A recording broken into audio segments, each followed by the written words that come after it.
شہر محبت او شہر محبت او شہر محبت جہاں مصطفیٰ ہے وہی گھر بنانے کو دل چاہتا ہے۔ آج کی اجلاس کے عظیم روح رواں اور صدر محترم حضرت مولانا مفتی وسیم احمد صاحب دامت برکاتہم العالیہ سے درخواست کرتے ہیں کہ حضرت والا تشریف لائیں اور اپنا کلیدی خطاب فرما کریں۔ اس کے بعد پھر جناب شاعر اسد بصری صاحب کا کلام ہوگا، پھر انشاءاللہ مجلس کا اختتام ہوگا۔ میں مفتی وسیم صاحب سے درخواست کرتا ہوں کہ تشریف لائیں اور اپنے قیمتی مواعظ ہم سب کو محظوظ فرمائیں۔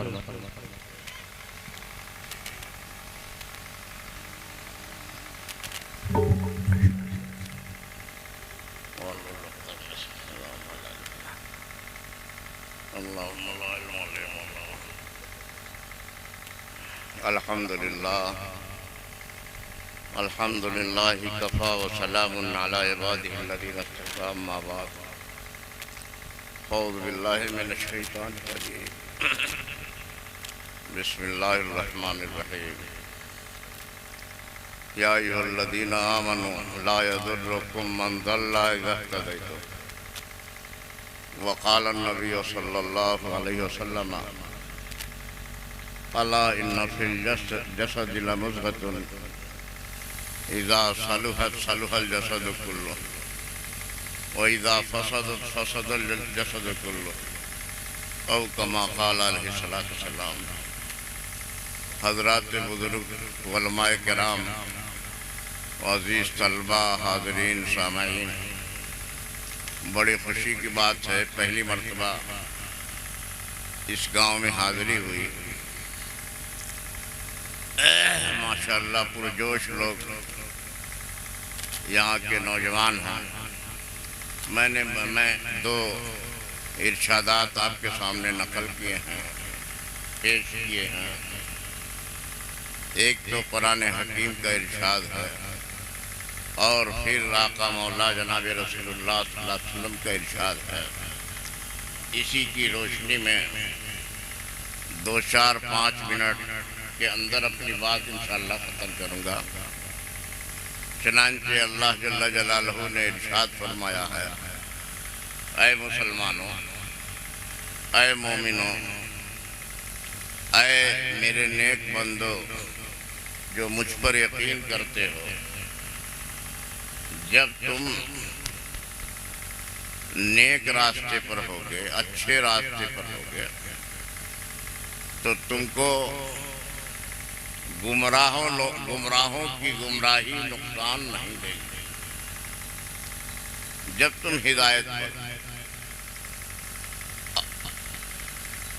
دوسرا ارشاد جناب رسول اللہ صلی اللہ علیہ وسلم کا ہے، وہ یہ ہے، اللہ کے رسول صلی اللہ علیہ وسلم ارشاد فرماتے ہیں کہ انسان کے جسم میں ایک لوتھڑا ہے، اگر وہ صحیح ہو جائے تو پورا جسم صحیح ہو جائے، اور اگر وہ خراب ہو جائے تو پورا جسم خراب ہو جائے۔ میرے بھائیوں، بزرگوں، دوستوں، یہ آیت کریمہ نازل ہوئی تو بہت سے لوگوں نے کہا اب دنیا میں کچھ ہوتا رہے، ظالم ظلم کرتا رہے، لوگ فساد کے راستے پہ جائیں، گمراہی کے راستے پہ جائیں، تو کیا ان کو روکا نہ جائے، ان کو منع نہ کیا جائے، ان کو اچھائیوں کی دعوت نہ دی جائے؟ تو سب سے پہلے اس امت کے صدیق حضرت ابوبکر صدیق رضی اللہ تعالیٰ عنہ نے فرمایا، نہیں، اس آیت کا مطلب یہ نہیں، بلکہ اس آیت کا مفہوم اور مطلب یہ ہے کہ ظالم کی کلائی پکڑ لی جائے، برائی سے روکا جائے، اچھائیوں کا حکم دیا جائے، اس میں کسی قسم کی تساہلی نہ کی جاوے۔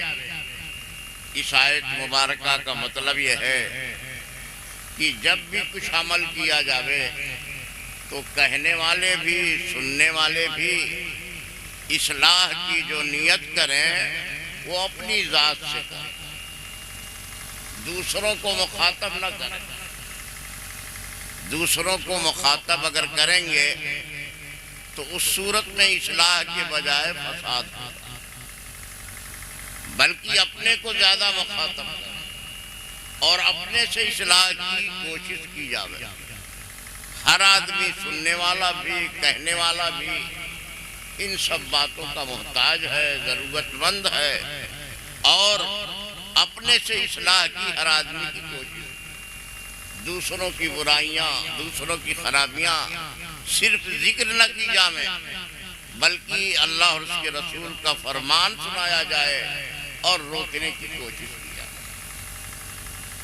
دوسری حدیث شریف میں اسی کی وضاحت کی گئی کہ دلوں کا رخ ہمارا اللہ کی جانب، اللہ کی محبت میں، اللہ کے تعلق میں، اور اللہ سے ڈر کر، خوف کھا کر کے اللہ کے لیے لوگوں کو ہم روکنے والے اور منع کرنے والے اور حکم دینے والے ہو جائیں تو انشاءاللہ، اور اپنی نیت کی لے آوے کہ ہم انشاءاللہ اصلاح اپنے دلوں کی پہلے شروع کریں گے، اور دلوں کی اصلاح کے ساتھ اپنے لوگوں، اپنے قریبیوں کی اصلاح کوشش کریں گے، اور دھیرے دھیرے یہی نیت ہمارے لیے کارگر ہو جائے۔ اللہ تعالی ہم سب کو ان کہی ہوئی باتوں پر جو کچھ بھی کہا گیا شروع سے اخیر تک اللہ تعالیٰ قبول فرماوے، اور اسی طریقے سے اس پہ عمل کی توفیق عطا فرمائے، اپنی رضا، اپنی خوشنودی، اور ہم سب کو دنیا میں ایمان عمل کے ساتھ زندگی عطا فرمائے۔ وآخر دعوانا جزاک اللہ خیر حسن الجزاک۔ ہم حضرت والا کی بہت ممنون و مشکور ہیں کہ آپ